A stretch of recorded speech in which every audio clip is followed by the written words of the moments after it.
my wife to the sex shop and find something so we can play in the night. Oh, yeah, okay. That was actually pretty fire, I'm not gonna lie.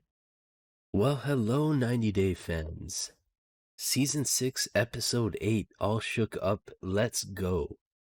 In my humble opinion, I would say that this is actually one of the better episodes, despite a few cringy moments, which we're gonna get into. But before we get into that, make sure you hit that subscribe button for some more 90 Day content weekly.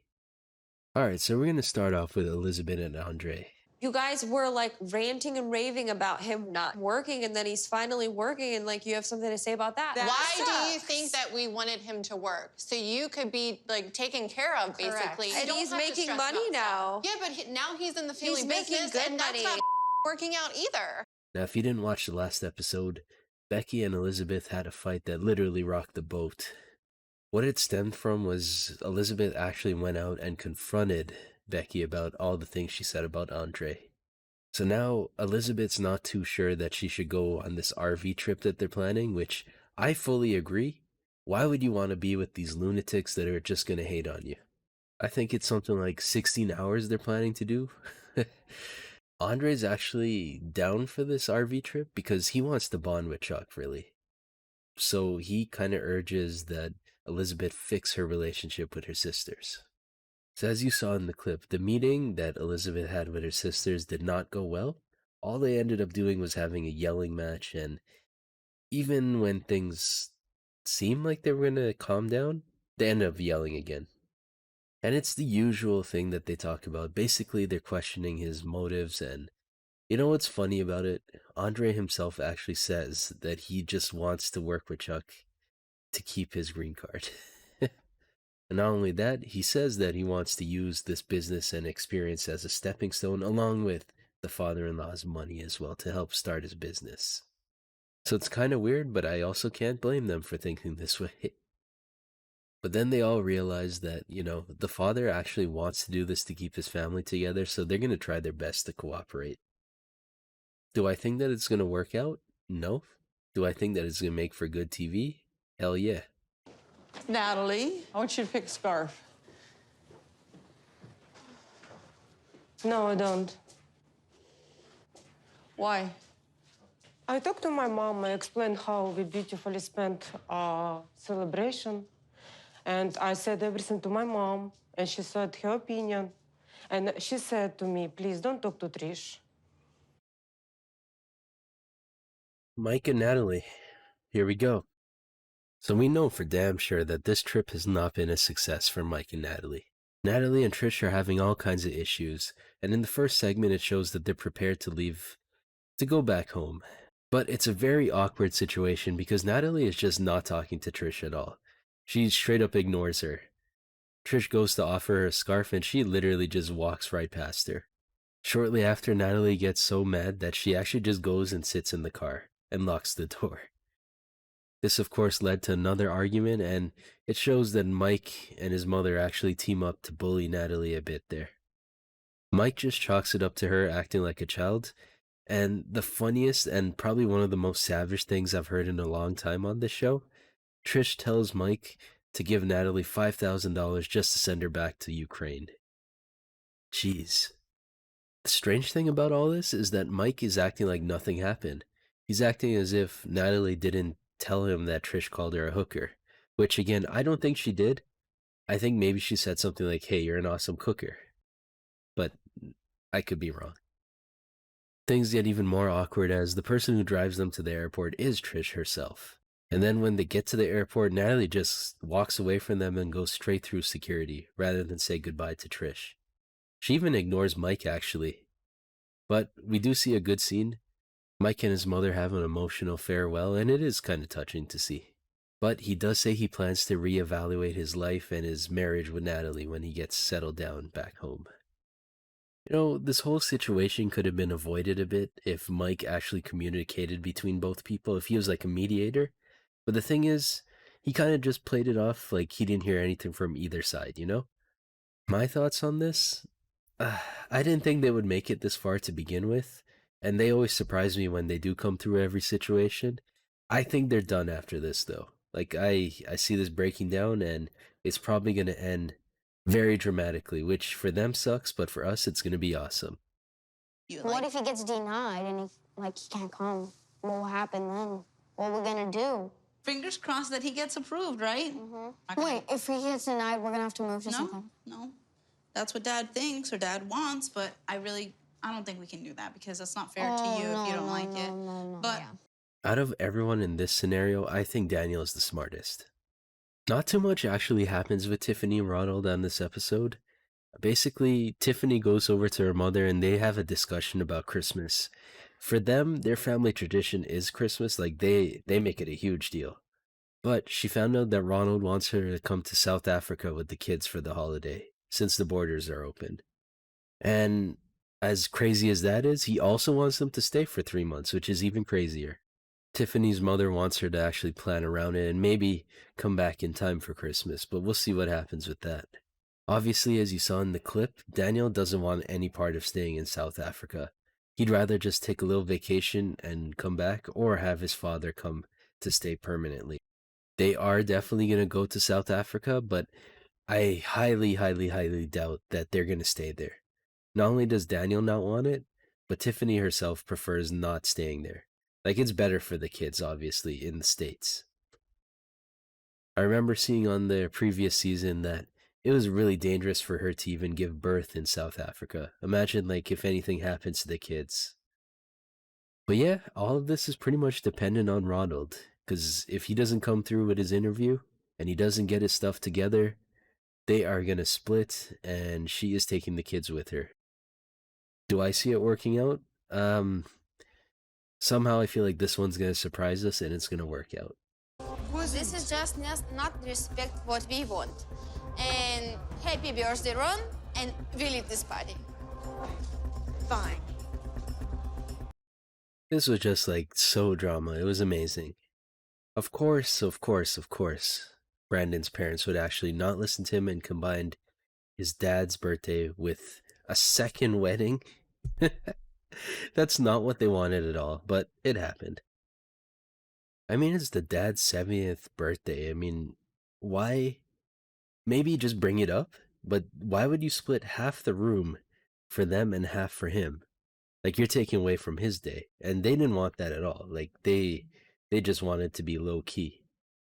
Brandon's mom went so far that she actually invited Brian, who actually officiated their ceremony. What's really surprising to me, though, is Brandon actually stood up to his parents. He straight up told them that he'd felt disrespected, that they actually went against what he wanted. And you know, I feel like he's honest with this, but of course his mother thinks that Julia is trying to turn her against him, and vice versa. As you saw in the clip, they actually dip from the party, and then they kind of stay away from the parents for a few days, and then they have a sit down with them for dinner. The parents are obviously very disappointed that they didn't actually like the party and how they left in that manner, because it makes them look bad, right? It's also very disrespectful, of course. I mean, sure, it wasn't what they wanted, but they could have just played it off. Brandon and Julia are very adamant, though. They want to leave, they want to move out, but the parents say that they're not going to help them. Because, and this is something I actually agree with, they are not ready to go it on their own. Not only are they not mature enough, but they also only have Brandon's income. I think that they're going to end up staying on the farm for a bit until they get themselves settled, and then they'll move out. I don't see this ending badly in the long term. Do you have like special activities planned? Yeah, that's why we take the toys, you know. Oh my! Don't talk about things like that in front of my mother. I don't mean activities, sexual things. I came to babysit, not listen to all this nonsense. I need some earplugs. Nope. Why was this necessary? Both segments, why? I get that sex could be a very important part of a relationship, but do you have to air all of this? Do we need to know about it? Give us more drama, less sex talk, in my opinion. Well, it's time for them to go away on their romantic getaway, so they take us, along with the camera crew, to a sex shop. I'm not going to talk too much about this, but let's skip ahead to the part where they actually go to the destination. So Asuelu actually picked like a ranch resort, which is not ideal for a romantic getaway. It has bunk beds and stuff like that. It's in cabins. It's really, really strange. Kalani actually gives him A for effort because he did actually plan stuff, and there is some romantic parts. But I think it was something like a C for location. They actually have a little funny moment where they have a exercise that they found that like they stare at each other for 2 minutes, and I feel like if I did that to my wife, it would be one of the funniest things of all time. What is good though is they actually found it helpful for each other because they kind of read each other's emotions and they kind of related and saw what the other was feeling. They came to the realization as well that they actually don't look at each other when they're angry with each other. And then things kind of got scary, for me at least. I thought that this would go crazy. But their next exercise was them actually saying something that they wanted to change about the other person. And she doesn't like the way that he yells at her and yells over her when she's talking to him or in an argument even. She would like to see more of Asuelo 2.0. And it seems like they are actually getting through to each other. But the thing is, she feels guilty because she has talked to a divorce lawyer and she didn't tell him about it. And she wants to tell him about it on this trip, which is great timing, let me tell you that. Previously, before this season, I thought Kalani was pretty smart. But this season showing that she's not very bright. I mean, she's with Asuelo, so I guess it kind of speaks for itself. Sorry. Probably 10 cigarettes a day. Oh, no. Okay, that's not good. Don't smoke. And now we got the heavy hitters, Angela and Michael. So, props to her. She actually lost 40 pounds and she's feeling great because of it. And as you saw, she's still smoking, so that is not good. The doctor says that it's creating an ulcer and it's going to mess her up over time if she doesn't stop. By the way, that doctor is as convincing as me. I feel like I could do his job. She's actually making an honest effort to stop smoking, but I think a lot of her problems come from the fact that Michael pretty much has ghosted her. She's been calling and texting, and this guy is not answering. And when that happens, she's so tempted to take a cigarette.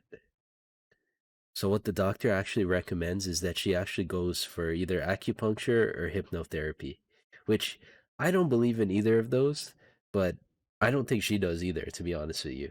But she opts for the hypnotist. It shows that she has her last smoke forever, and what's pretty cool is like the hypnotist, I should say, actually has like a collection of items that people gave up, and she throws her last pack of cigarettes in there. I don't know if this is going to work because, again, I feel like hypnotherapy is bogus, but she feels a lot better after it, and she thinks that she could go through with this and not smoke and actually continue her recovery.